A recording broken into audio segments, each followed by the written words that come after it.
That has nothing to do with my prophet.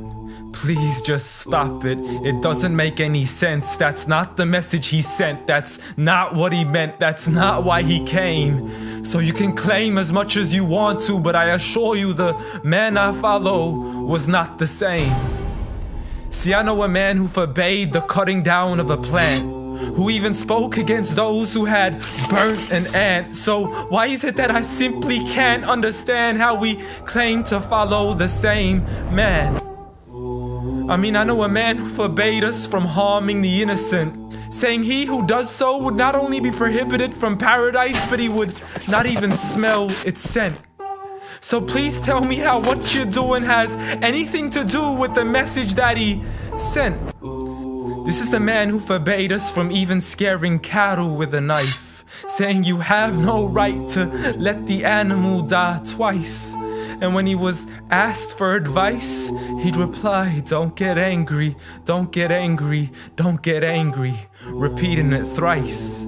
See, I know a man who called to patience first, even to those who had treated him the worst. And when he was asked to invoke Allah's wrath, he said, I was not sent to curse, but rather as a mercy to the earth. Matter of fact, the entire universe, meaning everything that was made. See, this is a man whom the clouds would rush to shade, a man to whom the trees would sway and the birds would flock to seek his aid. For they knew he was a man of justice, a man who would never betray, a man who could be trusted even by those who had wanted him slain. See, Anas bin Malik served him for 10 years and not once had he heard him complain.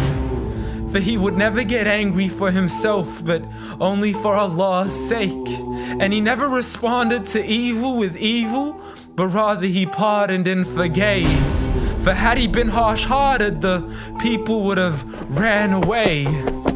So what is it that we still don't understand when we claim to follow Islam, yet we fail to follow this man? I mean, I know a man who was so caring and compassionate, who said that there is a reward in serving all things that are animate.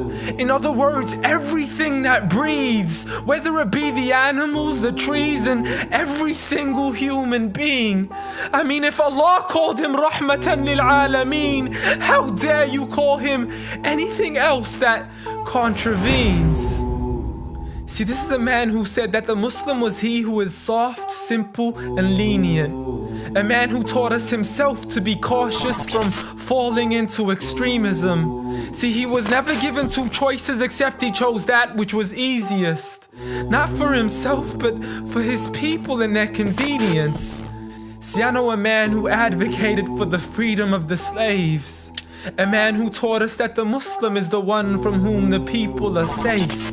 Not only from his hands, but even from the words that he says.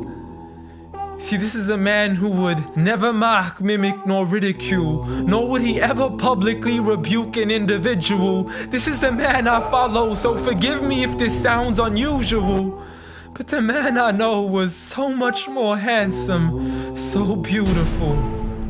A man who taught kindness to the neighbors, who taught us to serve others without expecting back any favors, to spread peace to those we know and even to the strangers, to walk with humility and to simply ignore the haters.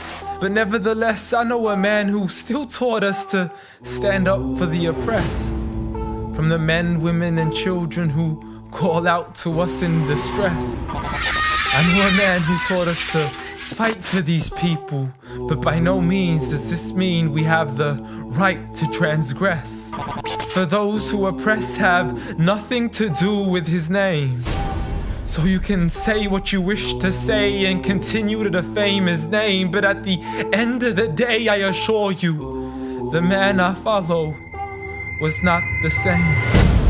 Muhammad sallallahu alayhi wa sallam.